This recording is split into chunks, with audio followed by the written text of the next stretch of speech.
Hello everyone, আসসালামু আলাইকুম। কেমন আছেন সবাই? নতুন ভিডিওতে সবাইকে স্বাগত। আজকে আমি বাঁধাকপি দিয়ে অনেক মজার একটা পাকোড়া তৈরি করব।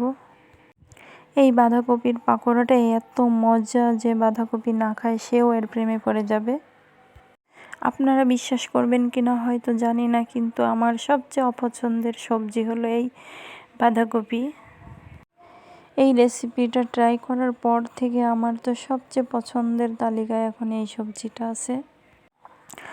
আর বেশি কথা বাড়াবো না, চলে যাব মূল রেসিপিতে।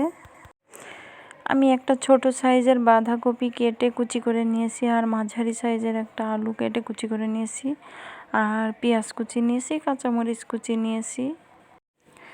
বাঁধাকপিটা প্রথমে লবণ দিয়ে খুব ভালো করে আমি মাখিয়ে নিয়েছি। তারপরে আমি আলু কুচি, পেঁয়াজ কুচি আর গুঁড়া মশলাগুলো দিয়েছি, যেমন জিরা গুঁড়া, ধনিয়া গুঁড়া, লবণ স্বাদ মতো, 1 চা চামচ চিনি, গরম মশলার গুঁড়া, আরও একটা মশলা দিয়েছি পাঁচফোড়নের গুঁড়া।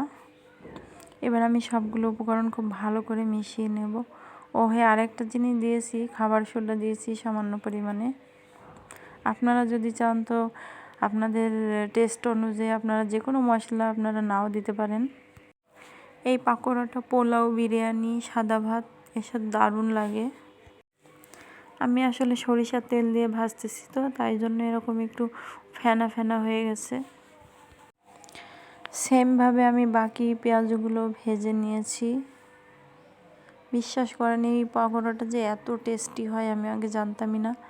আমি এর আগেও এটা করেছি, বাট ডিম দিয়েছিলাম। এবারে আমি ডিম ছাড়াই করেছি, কিন্তু দেখলাম যে ডিম ছাড়াই বেশি ভালো লাগছে। আপনারা যারা নিরামিষ পছন্দ করেন আমার মতো, তারা কিন্তু নিরামিষে এই আইটেমটা রাখতেই পারেন। So thank you everyone. আসসালামু আলাইকুম, আল্লাহ হাফিজ।